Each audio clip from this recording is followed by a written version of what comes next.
ओम नमो भगवते वासुदेवाय। स्वागत है आप सभी का हमारे चैनल पर। प्रिय श्रोताओं, आपने कभी न कभी अपने जीवन में हवन तो अवश्य किया होगा।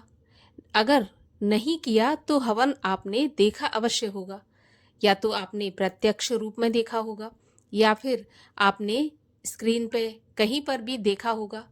और आपने मंत्रों के अंत में स्वाहा शब्द का उच्चारण भी सुना होगा। जब हवन करते हैं तो अंत में बोलते हैं स्वाहा। ये तो आपने सुना ही होगा। अब आज के इस वीडियो में हम बात करने वाले हैं इसी उच्चारण के बारे में। क्यों आखिर मंत्रों के बाद में स्वाहा का उच्चारण किया जाता है? अगर आपको पहले से मालूम है तो अभी आप कमेंट बॉक्स में अवश्य लिखिए कि आपको पहले से पता था कि क्यों करते हैं।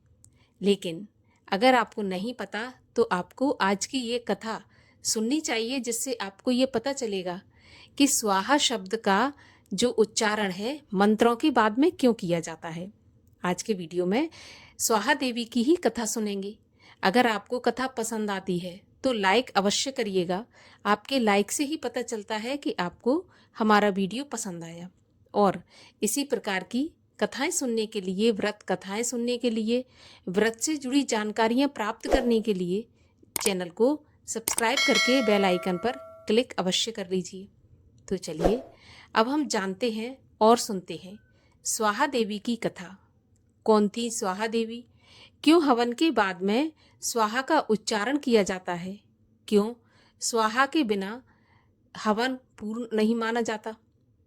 तो इसके पीछे एक कथा है जो आज आप इस वीडियो में सुनेंगे।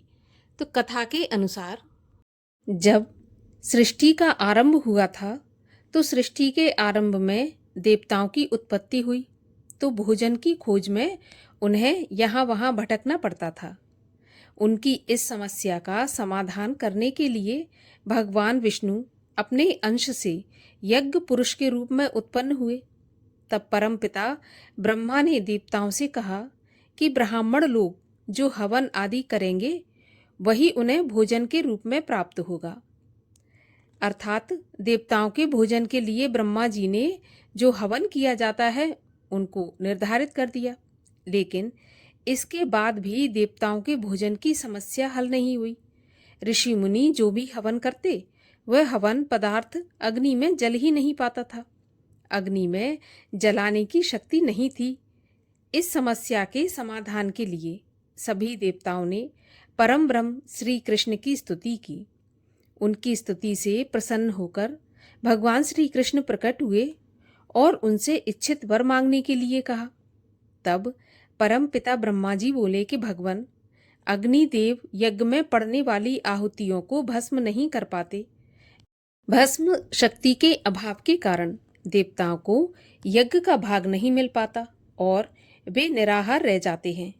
देवताओं के कल्याण के लिए आप अग्नि को भस्म करने की शक्ति प्रदान करें, जिससे यज्ञ में डाली जाने वाली हवन सामग्री देवताओं को सरलता से प्राप्त हो जाए। तब ब्रह्मा जी की बात सुनकर भगवान श्री कृष्ण ने भगवती के अंश से देवी स्वाहा की उत्पत्ति की और बोले, ब्रह्मदेव, भगवती के अंश से उत्पन्न देवी स्वाहा देवताओं के सभी मनोरथों को पूर्ण करेंगी। ये अग्नि की भस्म शक्ति बनकर यज्ञ में डाली जाने वाली हवन सामग्री को भस्म करेंगी।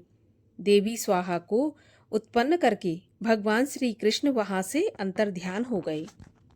तब ब्रह्मा जी ने स्वाहा को वरदान दिया और कहा कि देवी स्वाहा, तुम अग्नि की भस्म करने की शक्ति बनो। जो मनुष्य मंत्र के अंत में तुम्हारे नाम का उच्चारण करके देवताओं के लिए हवन पदार्थ अर्पण करेंगे वह देवताओं को सहज ही उपलब्ध हो जाएगा। फिर ब्रह्मा जी ने स्वाहा को अग्निदेव की पत्नी बनने का निमंत्रण दिया। लेकिन स्वाहा भगवान कृष्ण को पति के रूप में प्राप्त करने की इच्छा से वन में तपस्या करने लगी।